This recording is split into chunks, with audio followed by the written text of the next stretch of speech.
Hi, it's Alex here and I'm back with Adventure Noob. Out for another day. It's been pouring the rain again, really wet and sloppy, but today I wanted to have a look around the mods that I've done to my KTM 890 Adventure R.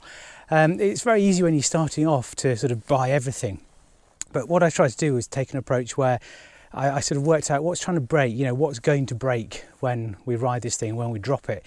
As I said before, I'm very new to this, so I'm learning how to ride the lanes and trying to learn how to ride mud, and it's pretty challenging, and I'm still dropping the bike quite a bit at the moment. So I've really sort of based my opinion here on what I've found has been cracking or breaking, and also based on advice that I got from Mark at Sweet Lamb up in Wales. So let's go on a little tour of the mods that I've done on this KTM and see what I've done to it and see how things are holding up. Right, so let's have a little tour around the 890. Here on a pretty wet country green lane in Devon. It's been pretty challenging and it's almost psyched me out.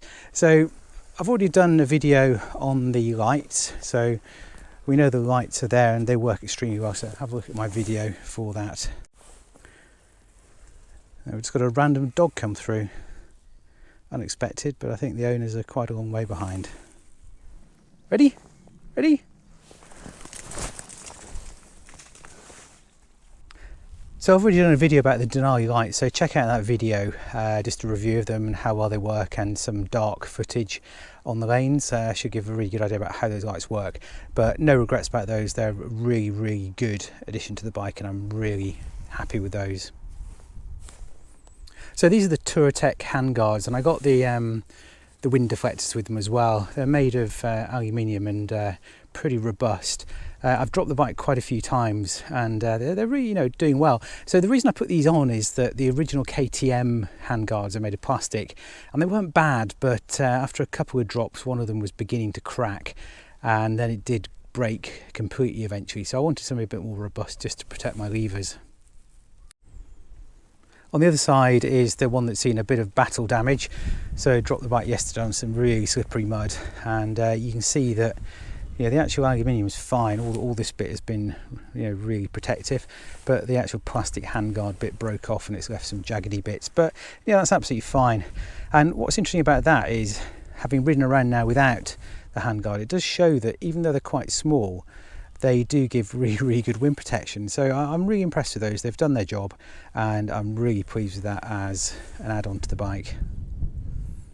Next addition we're going to look at is the additional Sump Guard. So the KTM does come with this Sump Guard here, this bit, but it doesn't come with this bit here.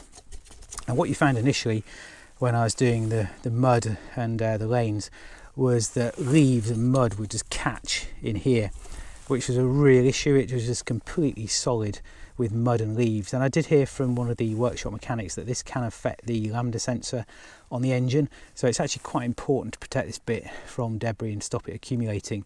So again, this one's from Turritek. Really impressed with it. Fitted really easily and it does just prevent all that crap and muck from disappearing down inside the bash plate. Another really important addition was the Radiator Guard, and you can just see it in here. So I've gone for the plastic one, which is just here. That's really doing its job. It's stopping stones and any radiator damage from flying debris. So it's a fairly cheap addition, and I think that's just really worth putting on. The orange one looks pretty good as well. I quite like it. You can get them in other colours and you can get metal ones, but this was just a fairly low price KTM standard one, and it's doing the job really nicely. So just a normal laning, I'm just using a 10 litre Krieger bag to hold my toolkit and tyre bits, but I got some Moscow Moto panniers as well, and to fit those I've got the Outback Motortech pannier rack, which is the mild steel one, which you can actually bend back into place if it bends.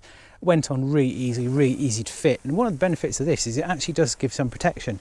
So you ride around with those on, and when you drop the bike, which like me you inevitably do, it gives some protection to the exhaust as well. So this is quite nicely protected in there by the frame. I did have a chat with some people very experienced in the KTM 890s and asked them about whether it's worth having engine bars, and the really strong opinion was not to do engine bars, because on this we've got the pannier tank and it's made of really, really thick plastic, and they've pretty much destruction tested that plastic. And I didn't quite believe it, but then having ridden the bikes at Sweet Lamb for the weekend and seeing the number of times they were dropped and talking to the people there, they've just not had any issues at all. So the issue with engine protectors is that where they fit onto the frame, they can cause damage themselves if they do get quite significant forces on them. So I've decided just to keep the standard look, and what you see is there is a little plastic cover here which you can replace. You can get Gucci carbon ones if you want, but actually I don't see the point if you're dropping it.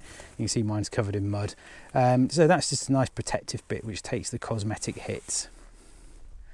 Right, so if we come into the bike here, there's a fairly non-obvious mod. It doesn't give any protection, but if we look in here, you'll see there's a big hole, and that's where the catalytic converter was. Now, this was actually recommended to me by the workshop technicians, who said that removing the catalytic converter will improve the fueling low down, especially when you're off-road. And it was really highly recommended, so I got that done, and it was a pretty cheap mod, good value, and been really happy with it. I'm not experienced enough to really tell if that fueling is any better, but it feels nice. But actually, more to the point, it just sounds really good. A little bit of a loon, but when you're pottering around town, low revs, it's absolutely perfect, nice and quiet. But then when you open it up, it just sounds amazing, and that brings out the little boy in me, which just gets really excited about that sort of thing. So. Not a massively functional mod. It's fun though, and relatively good value. Another mod I added were the Turritek folding mirrors. So again, I really noticed that the mirrors were taking quite a pasting when I was dropping the bike. They were just very sticky outy and just took the brunt of any fall, combined with the handlebar sort of end as well. So I went for these, and they're actually pretty nice. They fold in and out. They do their job. I guess the main thing is remembering to fold them away. I do have times when I forget to fold them away, but if you do, they sit there really nicely. They're nice and firm, and actually the mirrors themselves have a really good field of view, and they're very clear and lack vibration, so they're a nice smooth image that you can get, and I think again very beneficial modification. So I hope you've enjoyed that little recap on the mods that I've done on the 890. You can do them gradually. I really did try to base them on what's going to break, what has broken, and what have people told me that will break. So it's worth doing a lot of these, especially if you are going to be going off-road and dropping the bike. So I hope you enjoyed this video. If you've got any comments about it, any questions, please feel free to drop me a question, and I'll do my best to answer that.